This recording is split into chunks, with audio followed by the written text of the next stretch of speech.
Hello and welcome back to the Texas Real Estate Exam Prep questions to help you pass the state portion of the Texas Real Estate Exam.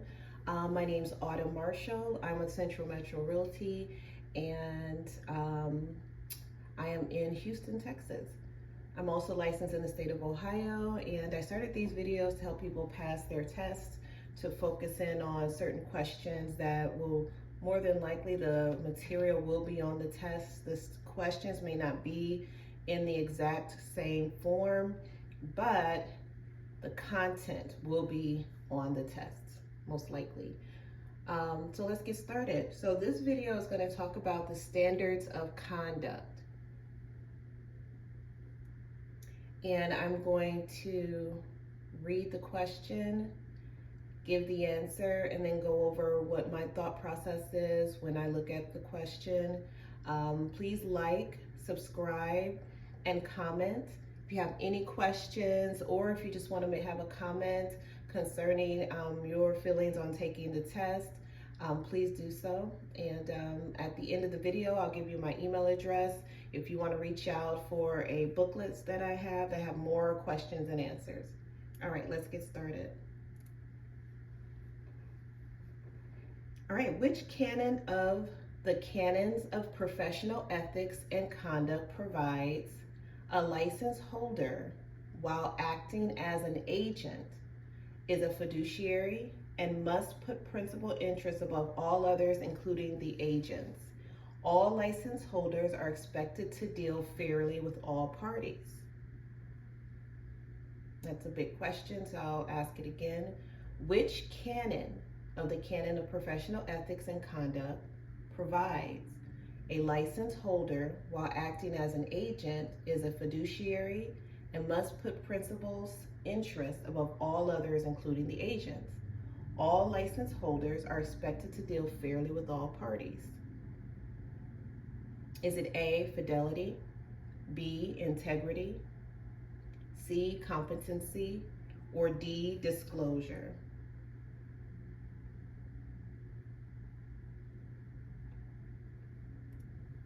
It's A, fidelity. So when I look at this question, one of the things you have to know from your studies is the canon of ethics, what they mean. What does fidelity mean? What does integrity, competency, and disclosure? And if you didn't know, let's take a look. Disclosure has to do with giving out information, holding information, having information.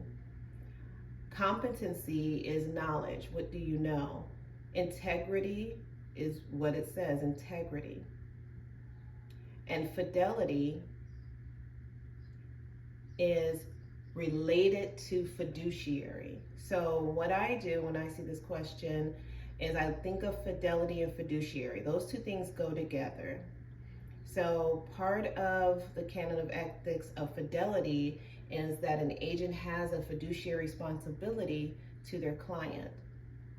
So with the process of elimination, I selected A, because what they're asking is a license holder, while acting as an agent, is a fiduciary and must put principal's interest above all others, including the agents. All license holders are expected to deal fairly with all parties, and that's within the definition of fidelity. Okay.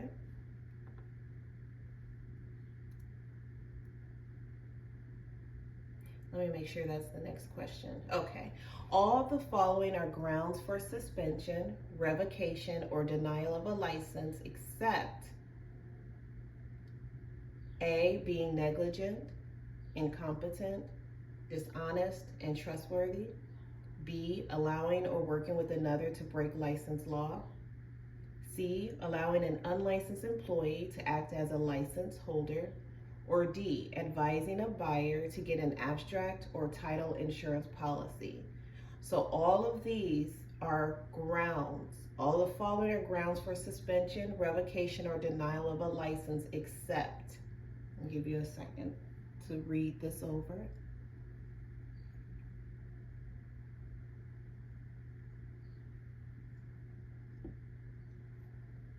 All right, the answer is D. Advising the buyer to get an abstract or title insurance policy. A license holder is required to advise a buyer to get an abstract or title insurance policy. So as an agent, you must advise your buyer to get an abstract or title insurance policy. Now, when I look at this question, these type of questions kind of trick me up. I don't know why, but the questions that always have the except or all of these except kind of trick me up. So what I think of, my process is I look at all of the things that go together. All of the following are grounds for suspension, revocation, or denial of a license. So I start there. All of these things will suspend, revocate, or deny my license. So I look at all of those. Being negligent, incompetent, dishonest, and untrustworthy, yep. Allowing or working with another to break license law, yep. Allowing an unlicensed employee to act as a license holder, yes. So those things are grounds for suspension, except the one that does not go with the rest. It's advising a buyer to get an abstract or title insurance policy, and that would be my answer. So I break it down in that way where I look at all of the following that go together, and the one exception that does not go with the rest is usually the answer. It is the answer. Here's another one. All of the following are grounds for suspension, revocation, or denial of a license, except A, offering property for sale by means of a lottery, B, providing copies of all signed documents to the signing party, C, breaking fair housing law, or D, failing to disclose fact or latent defect.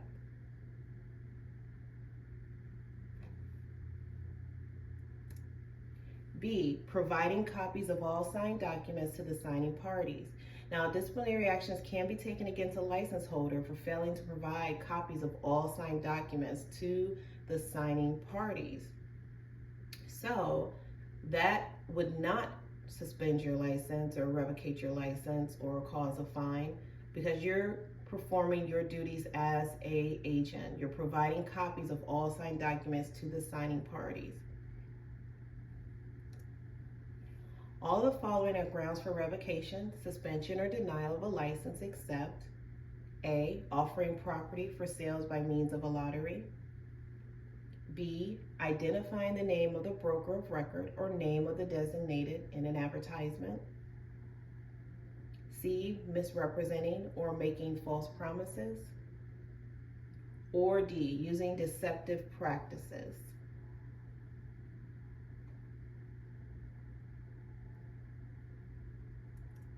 All right, it's B, identifying the name of the broker of record or name of the designated in an advertisement. So failing to name the broker on a record or the designated broker in an advertisement is ground for disciplinary action against the person's license. So if you do those things, you're not putting your license in jeopardy of being suspended. So that's why the answer is B, because you're doing your job. And these other answers, you're not doing your job, because you're not supposed to offer property by sale means of a lottery. You're not supposed to misrepresent or make false promises, and you're not supposed to use deceptive practices. All of those three things will suspend, revocate your license, or result to a denial of a license. The only time that you won't be under these things is when you're actually doing your job. And doing your job includes identifying the name of the broker of record or name of the designated in an advertisement. And in another video, we talked about the rules of advertisement. So if this is the first video you're watching, I have other videos that'll go over the rules that you need to know, not just even for the test, but just as an agent, of what you need to know when you're advertising.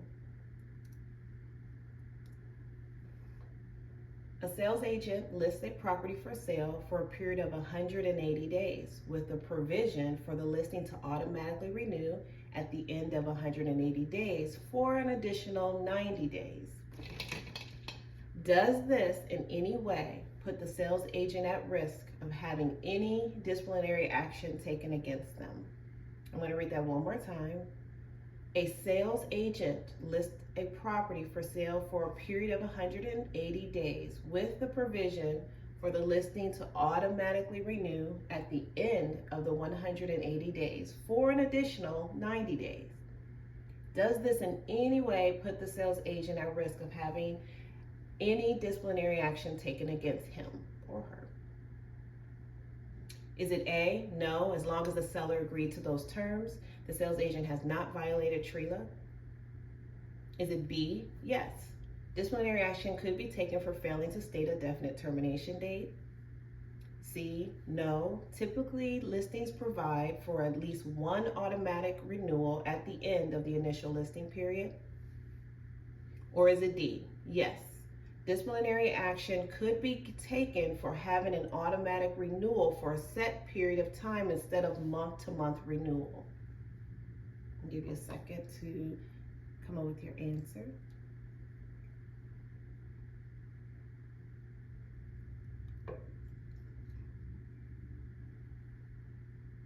All right, the answer is B, yes. Disciplinary action could be taken for failing to state a definite termination date. Disciplinary action could be taken for failing to state a definite termination date. A listing must have a definite termination date that is not subject to a prior notice and does not automatically renew. Okay, so a listing agreement, so the sales agent lists the property for sale, so that's a listing agreement.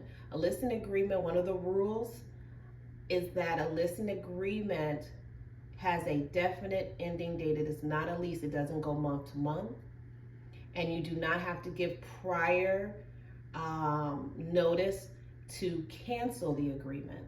A listing agreement has a date. When it ends, it's over.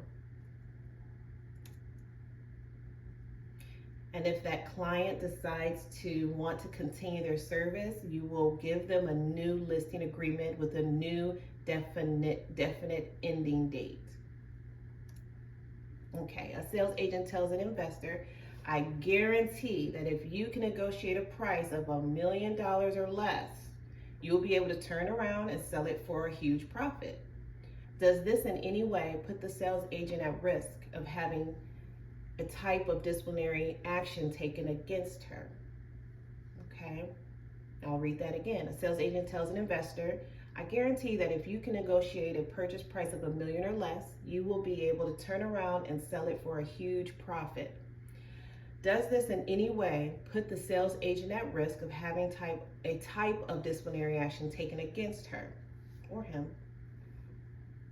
A, no, this would be considered puffing.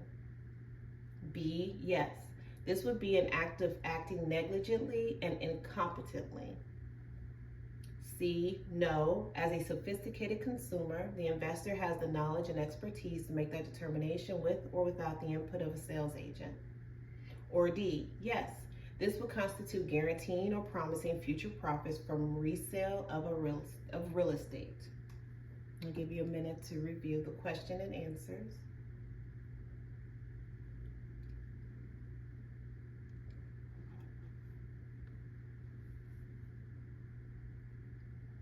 All right. D, yes, this would constitute guaranteeing or promising future profits from resale of real estate. So in a real estate transaction, do not guarantee or promise anything.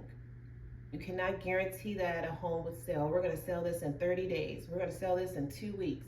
You cannot promise these things. I see people in their advertisement tell people that I'll get your home sold in 10 days. You cannot do that. That is guaranteeing or promising future profits. It's guaranteeing or promising something in real estate, and you cannot do that.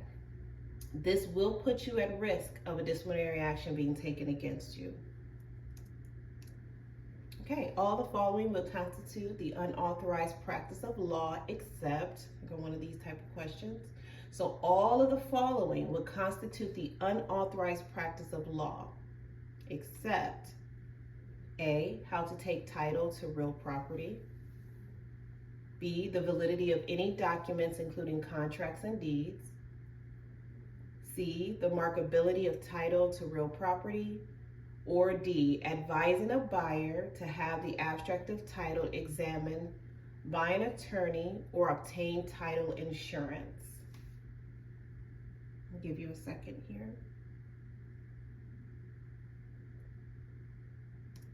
It's D, advising a buyer to have the abstract of title examined by an attorney or obtain title insurance.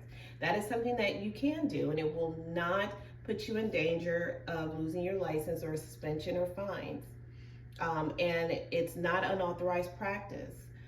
If you have read in your studies about giving legal advice, that is what practicing law is, giving legal advice to your clients. So when you are a real estate agent, sometimes they may ask you questions that you cannot answer. You have to refer them to an attorney. So taking title to real property, refer them to an attorney. The validity of any documents, including contracts and deeds, they have to talk with someone. That is a legal matter. The markability of a title to real property, that's practicing law when you're giving advice or trying to give information in these type of categories. But advising a buyer to have the abstract of a title examined by an attorney or obtain title insurance is actually your duty as an agent.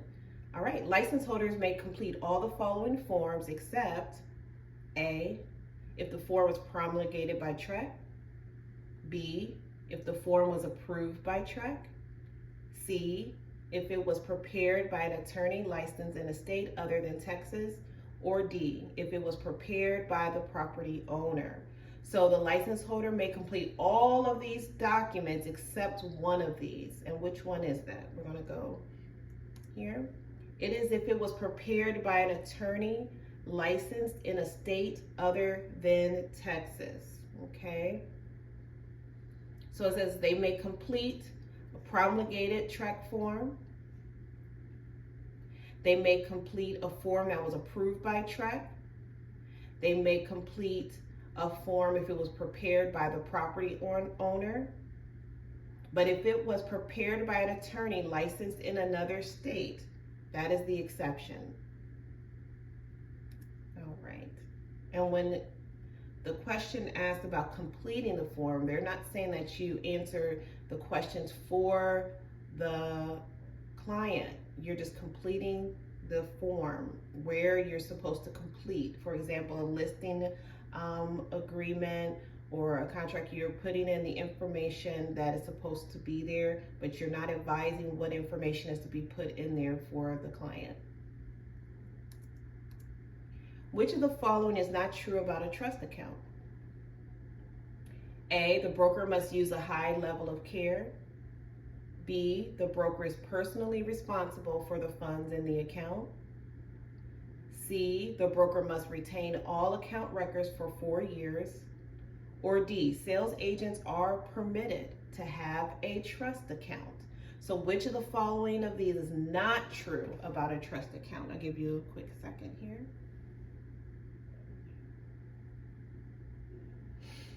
All right, excuse me. All right, so the answer is D. Sales agents are permitted to have a trust account. That is what's not true. Sales agents are not permitted to have a trust account.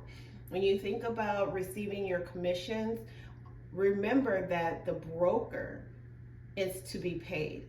Money is not to go to the agent. It goes through to the agent through the broker. So the money goes to the broker, then to the agent. So that kind of what my mindset is when I see a question like that about funds. I know that I'm not supposed to handle funds in the state of Texas. In the state of Texas, you cannot have a trust account if you're a realtor. You must have those funds go through to your broker. So a broker must use a high level of care.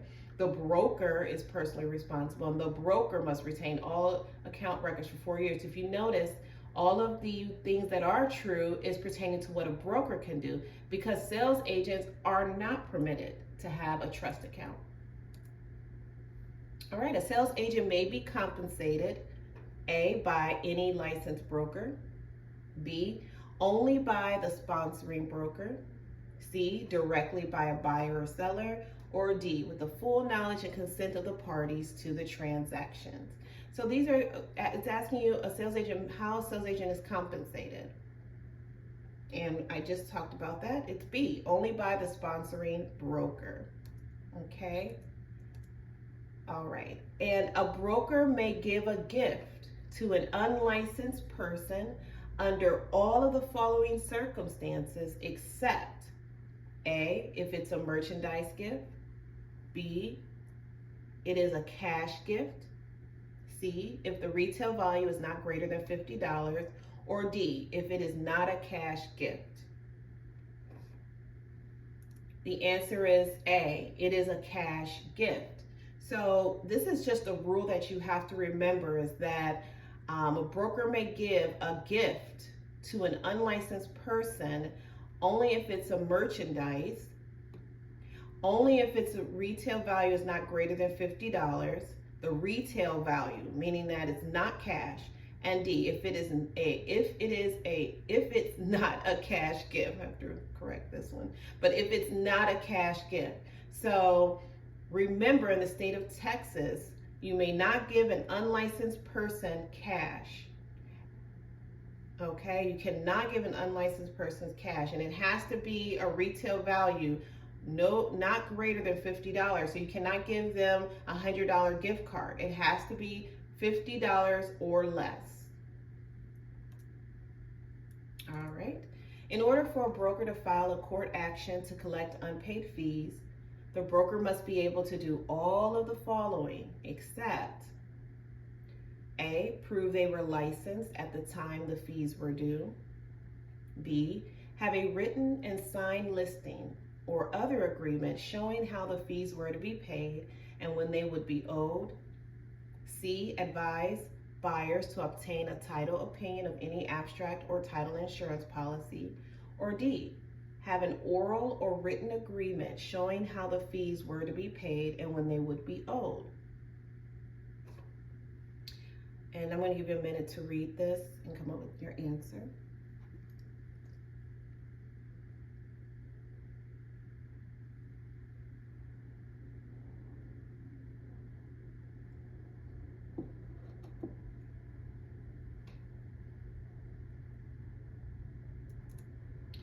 A, have an oral or written agreement showing how the fees were to be paid and when they would be owed.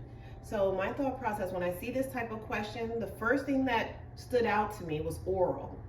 Because in the business of real estate, in order for an action to be held up in court, it has to be a written agreement. So it cannot be oral for it to stand up in court. So all of A, B, and C are things that you have to have in order for a broker to file a court action, meaning that you have to prove you were licensed at the time the fees were due. You have to have a written and signed listing or other agreement showing how the fees were to be paid and when they would be owed. And you also, remember this, advise the buyer to obtain a title opinion of any abstract or title insurance policy. Okay? All right, so moving on. Which of the following statements are true? A, brokers are responsible for all professional acts and conduct of their sales agent. B, brokers are required to directly supervise their agents. C, complaints against the sales agent are not considered a complaint against the sponsoring broker. Or D, complaints against a corporation are not considered complaints against the designated broker. Which of the following are true? I'm going to give you a moment to look at that question.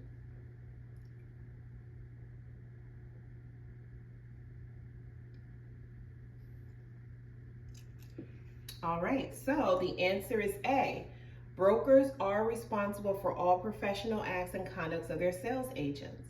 A complaint against a sales agent is a complaint against the sponsoring broker.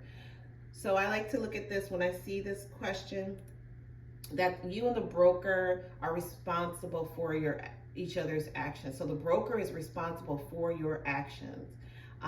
Here it says that brokers are required to directly supervise their agents. No, not necessarily. Some people do have brokers that help them along the way, but it's not required. Complaints against a corporation are not considered complaints against the designated broker. That's not true. Because the corporation is working up underneath the broker, that would be the same thing as brokers are responsible for their professional acts and conduct. These two things actually go together. If you actually read them, these two things are the same. So that would leave B. Brokers are responsible for all professional acts and conducts of their sales agent. The reason why these two go together, it says complaints against a corporation are not complaints against the broker, but the corporation is acting as an agent under the broker. So these two go together where it says they're not, but actually they are. Brokers are responsible for all professional acts and conducts of their sales agent. So when I look at this, I know that I don't have to work directly under they're not directly supervising me. I know that what's done to me is done to the broker. That's how I look at it. And that would also be the same case for a corporation because they are considered an agent under the broker. So then this would be the statement that's true. Brokers are responsible for all professional acts and conduct of their sales agents. One thing you just want to keep in mind is that what you do will affect your broker. So when you have questions that are asking you about, does the broker, is they responsible for you or something of that nature? Yes. What you do affects your broker. You are carrying their brand. You're not the only agent under that brand. So they are responsible for you, and they want you to always have a standard of conduct and also have a professional, pretty much just stay professional in your business. Also follow the rules and regulations that are set out by track. You have to do that because you represent that broker. All right. The commission stated in the listing agreement or buyer-tenant representation agreement is determined by A, the Texas Real Estate Commission, B, the Texas Association of Realtors, C, the local board of realtors, or D, the agreement between the parties to the listing agreement or buyer-tenant representation agreement. Okay, we're getting late into these questions and getting tongue-tied here. So let me read that again. The commission, and the commission, they're meaning your pay, the money, not track, but the money that you're making. The commission stated in the listing agreement or buyer-tenant representation agreement is determined by A, the Texas Real Estate Commission, also known as TREC, B, the Texas Association of Realtors, C, the local board of realtors, or D, the agreement between the parties to the listing agreement or buyer-tenant representation agreement. All right, the answer is D, the agreement between the parties to the listing agreement or buyer-tenant representation agreement. One thing that I learned also in the state of Ohio is the same as Texas, is that the only parties or the only organization or people that can determine the commission that you will receive is between the parties of the listing agreement. It's between the parties in the transaction. Some of you may not know, or you may know that there has been a lawsuit that was filed against the National Association of Realtors, stating that the commissions were being told by them, through their brokers. The brokers were forcing commissions. Read up on it so you can get a little more details. I'm not going to go too much into it.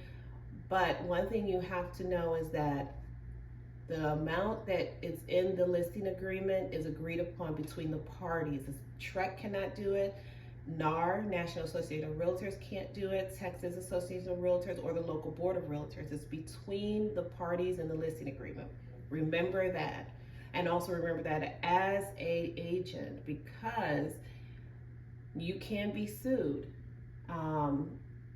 And that's part of price fixing. You can be sued for that. All right, so we are done with the Texas state portion of standards of conduct. And I do want to thank you guys for hanging in there with me today.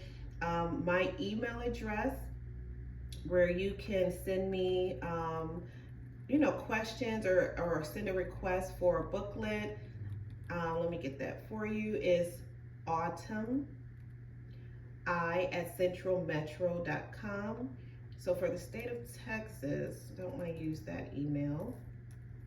I want to use this one, autumni at centralmetro.com. Feel free to email me. The booklet is free. And if you have any questions, please don't hesitate to ask or comment, like and subscribe, please. And good luck on your test. I have other videos you can watch if you need it. I'll post another video next week. And you guys have a great day, and thank you for watching the video.